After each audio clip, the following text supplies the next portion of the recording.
Bueno, y sigamos con el tema del cónclave y las redes sociales. Así que, ¿quién mejor que Silvina Moschini? Ella es presidenta de Intuit, una empresa experta en Internet y en el manejo de redes sociales, para conversar con nosotros sobre qué podemos hacer para poder estar bien metidos en lo que está sucediendo en el cónclave. Saludos, Silvina, desde Miami. Encantada de tenerla con nosotros en Panorama USA.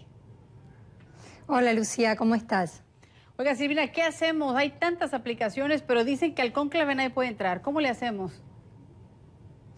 Bueno, hay muchísimas cosas que se pueden hacer en Internet, como sabés, y como lo comentaba Samuel, hay información circulando, la gente está a la expectativa de qué es lo que pasa y esperando que tal vez se transforme la tradición y en vez de humo blanco tengamos un tuit para saber cuándo es el Papa elegido.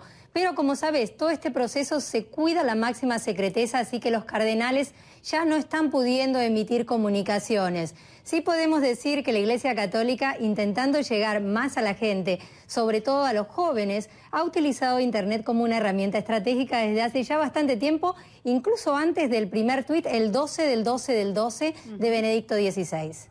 Bueno, entonces hay posibilidad, por lo menos, de mantenernos en contacto con la cuenta de los cardenales, aunque no estén tuiteando, ¿no? Sí, pero solamente para poder contestarles, porque ellos desde el día domingo no emiten más actividad. Hay cardenales que están muy activos en las redes, incluso uno de ellos, el cardenal Timothy Dolan, que tiene su cuenta certificada con más de 95.000 seguidores, y también, por supuesto, Jan O'Malley, el arzobispo de Boston, que fue quien estuvo más activo durante el domingo. Pero a partir del domingo, plena secreteza, no más información de parte de los cardenales, así que solo queda confiar en que el instinto de la gente votando a sus cardenales preferidos a través de Internet nos va a dar con la respuesta adecuada. Entonces, a mantenernos pendientes de las redes sociales, pero muy cautelosos con las cuentas que están manejando o que tienen normalmente los cardenales que participan en el cónclave. Exactamente. A partir de hoy está completamente prohibido para los cardenales el emitir cualquier comunicación oficial, así que las cuentas que emiten información son no oficiales y son por consiguiente falsas. Y usted, Silvina, que la conoce como Miss Internet, porque está muy experimentada en estos asuntos de redes sociales, ¿alguna página, algún secretito por ahí que nos pueda compartir para involucrarnos más como católicos en ese asunto del cónclave?